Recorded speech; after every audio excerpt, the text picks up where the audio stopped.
L'Homme de Forever ne plaira pas à tout le monde, en partie à ceux qui veulent simplement rigoler, mais le film demeure tout de même pas si mal, et il est fait très correctement d'un point de vue technique et visuel, il marche assez bien dans ce qu'il cherche à faire, il préserve la tradition de qualité des films d'Urusei Yatsura, qui ont toujours autant un caractère distinct, spécial, unique par rapport à la série, manga ou la version animée, l'adieu à Urusei Yatsura de Kazuo Yamazaki juste avant la fin de la série télévisée.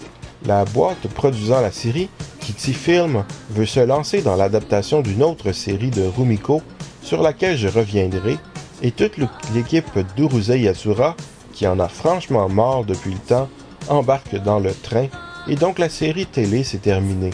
Mais il y a eu un téléfilm, 2 autres films et une série pour la vidéo entre les 2 films. Le téléfilm est fort sympathique, adapté d'une intrigue plus longue et marquante que d'habitude du manga. Il a la réputation d'être l'adaptation la plus proche visuellement du dessin de l'auteur. La série de dessins animés pour la vidéo adapte quelques intrigues additionnelles plutôt amusantes mais anecdotiques.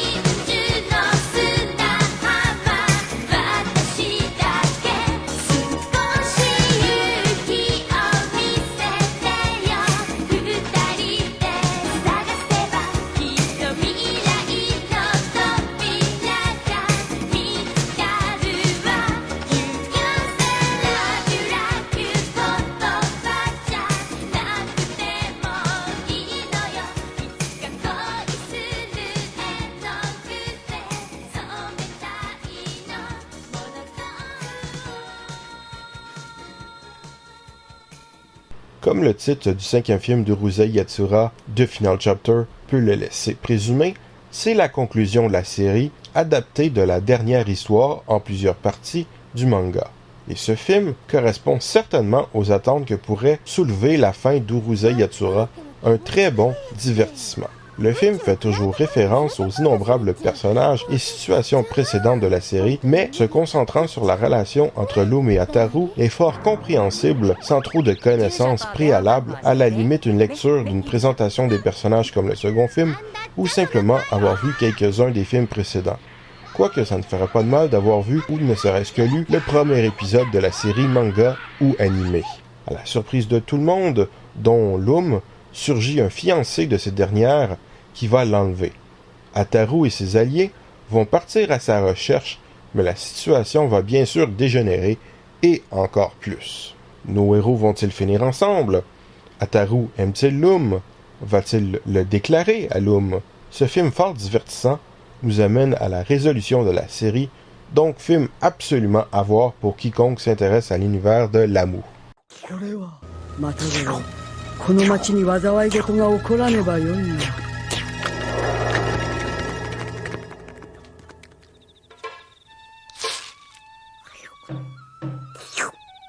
ンテ、おゆきちゃん、なんでラム。怖い顔してどうしたというの？ダーリンがさらわれたんだっちゃ。Et puis il y a eu le 6e film de Urusei Yatsura, Always My Darling. Comment? Ce n'est pas terminé? Ça aurait dû. Après la conclusion, vint un nouveau film pour célébrer les 10 ans du dessin animé d'Urusei Yatsura et accompagner le premier film de Ranma 1/2 en salle. Suite au 6e film d'Urusei Yatsura, Rumiko Takahashi a décidé de ne plus donner son aval à de nouvelles productions basées sur Urusei Yatsura. La seule exception étant un épisode pour la vidéo, produit en compagnie de 2 autres épisodes pour la vidéo basés sur 2 autres séries de l'auteur pour célébrer les 30 ans de sa carrière et les 50 ans de la revue où la majorité de ses mangas ont été publiés. On a droit dans Always My Darling à une nouvelle histoire originale qui pourrait se positionner un peu n'importe où dans la série, du moins après l'apparition de tous les personnages qui interviennent, où cette fois-ci c'est Ataru qui se fait enlever. Hélas, l'intrigue n'est pas des plus passionnantes et fait pas mal déjà vu, et surtout le visuel n'est franchement pas terrible. Le changement de caractère design laisse pas mal à désirer. Les couleurs sont assez moches, l'animation est plutôt moyenne, rien pour attirer l'attention. Les gags ne sont pas vraiment géniaux non plus. C'était clairement la production de trop.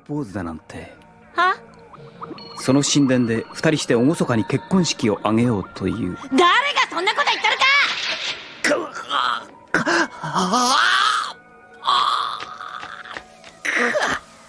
しかしどうすればいいんだ。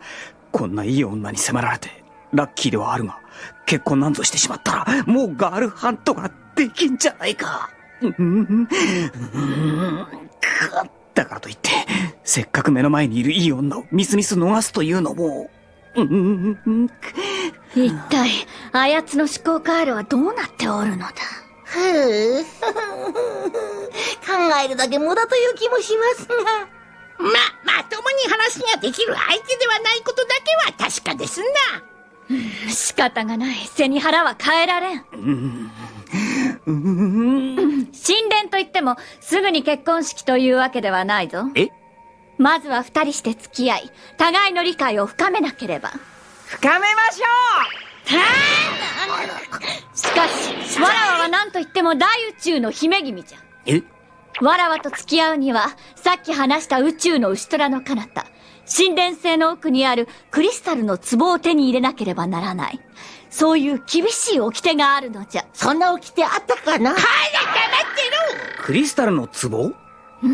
その壺を手に入れればわらわとソチは。わかりました。必ずやその壺手に入れてご覧に入れます。それはそれとして、とりあえず手付け代わりにと言ってはなんだけど、ブシュッとね。